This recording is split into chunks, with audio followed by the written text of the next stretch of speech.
the Facebook Insights. If you have a fan page, which the Red Dirt Emporium and Water Taxi are both fan pages, and you can actually follow a graph of how many friends you've added. You can see if there are particular times that people have added you, and also you can see when people have unfollowed you or when people have taken you out of their stream. You can't really do anything about it at that point because it's obviously their prerogative, but what you can do is, what I did was went back and looked at any time that I had a drop off, like I had, some weeks ago, I lost 17 people on my Facebook stream within like 3 days. And I tried to go back, kind of do a post-mortem and figure out what exactly did I do that made people grow weary of them. 17 people, we've got almost 3,000 fans on Facebook, so it's not a huge number of people, but I'd rather have them still there. So if you go back and look at what you did that maybe turned them off, as far as were the updates too much on top of each other, were they on subjects that people really don't care about, were they too personal? We were talking about having employees manage and go back and forth, and if all of a sudden it turns into somebody teasing somebody about this or that, and it starts taking on a personal tone that's kind of exclusive of the people that are out there, I personally feel like it's a bad thing, because I become really disinterested in that stuff when I'm looking at somebody else's. A lot of people wonder about Facebook advertising. How have you approached that, and what has it done for you? Well, I've tried to do two different things. In number one, going out and making sure that I put together those small little ads, and you can target them. You can target the demographics by age, by gender, by location. You can target zip codes. You can drill it down to a very manageable level. But I've kind of limited mine to Oklahoma, because the Red Dirt Emporium specializes in Oklahoma products. So I want people who care about. Yeah, and there are going to be people elsewhere in the country who are from Oklahoma or whatever who would be interested in it, but my chances of reaching them if I just do a cast a broad net are going to be a lot more difficult. So you put those out there, you set a budget. I think mine's $7 a day. It's not a whole lot of money, and you could just see the number of fans go up. And what's been really fun about that is now when I do Facebook updates, I get interaction from people who I have no earthly idea who that person is, and they say positive things. Oh, visited the store and loved it, or oh, I like what you're doing online, and so it's a great way to reach people who are not just in your personal circle of influence, which I think is important for it to be effective. Twitter can be the least technical thing you ever do, or it can be the most technical. You can take it whatever direction you want. It doesn't have to be a big barrier. What has it done for you, having Twitter? I'm here because I tweeted.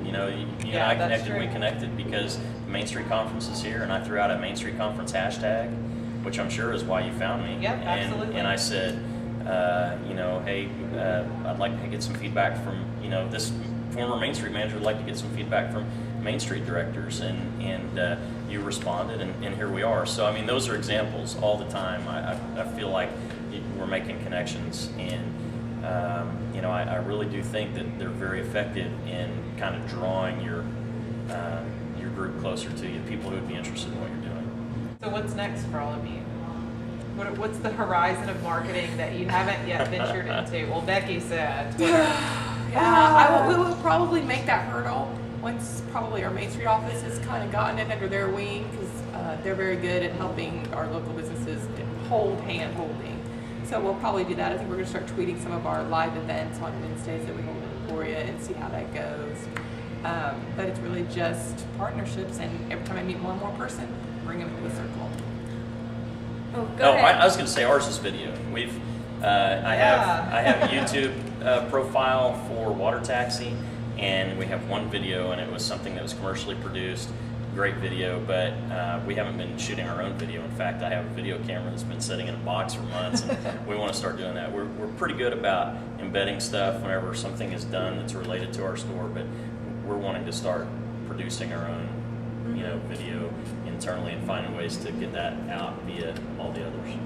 People love some video. Well, I was just going to say, for the Granada Theater, it's just continuing to learn about what our market looks at. So some are probably going to rely on the mailer we send out, every month in mail. Some are going to keep on Facebook, and we'll probably look into Twitter. Come on, do it. You can do it. Now you know who to call. That's right. Hootsuite. I highly recommend Hootsuite. Hootsuite, we'll look at it. Keeps it from dominating your time. That's a Well, big one of the problem. things with Hootsuite is you can time your tweets. Absolutely. You can schedule them ahead of time. So That's you how don't I have got to be at the constant computer. contact too. Yeah. It's great. I can set it while I'm even gone. Yeah, and that's for email marketing. But you need to answer. They need to not be blasts. You need to respond when somebody responds to your tweet or when somebody references you out there. You need to continue that conversation and you're not just blasting stuff out there. Because it is a social media after Social. all. Yeah. Right. Absolutely. Well, thanks, y'all. In wrapping up, I want everybody to give their website address. These are businesses that are doing it well. So if you want to check them out on Facebook, Twitter, or their actual website, I want them to be able to do that. And I also want to ask Chad to throw out. He was led by others who are doing it well. So I'm going to get you to share some of those Twitter handles because it's good to find people to watch. That was kind of how I learned to do it well. Andy was doing Twitter really well, and I kind of mimicked his behavior and still do. And it's good to watch other businesses to learn by experience, which is really what this is all about. So give me your on Facebook. You are It is Emporia Granada. okay. And it's the one in Emporia, Kansas, because there's a couple different ones. And then our website is just emporiagranada.com. Okay. It's Town Crier Bookstore on Facebook, and our website is towncrierbookstore.com. Also the one in Emporia. There you go. I know you're short on time. No, okay. go. I'm bricktownwatertaxi.com is the website. Reddirtemporium.com. Reddirtemporium.com. And then we also have Facebook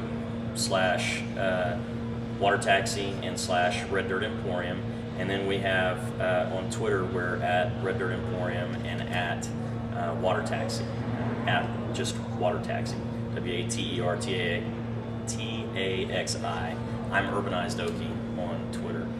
And there's more, but we won't get into all that. And then the others that I think kind of led me into it and who do a great job locally would be an example of that would be my friend JD Merriweather, who's at Coop Ale Works, which is a great handcrafted brewery, which just started about a year ago here in Oklahoma City, and it's at Coop Ale Works.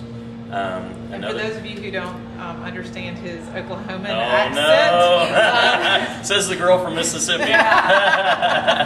that would be COOP ALEWORKS.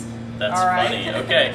Yes. You're from Kansas, you don't have an I've been here for 20-some years. Maybe a little one. But at Coop Ale Works, they're also coopaleworks.com. And then my friend Ryan Parrott, who's a chef at the Iguana Lounge or the Iguana Cafe here in Iguana Grill, I guess. I can't. There've been different iterations, but he's at Chef RP. CHEFRP. And even the Oklahoma City Thunder, our new NBA team, I think they do a great job with social media, and that's just OKC Thunder. Very So, cool.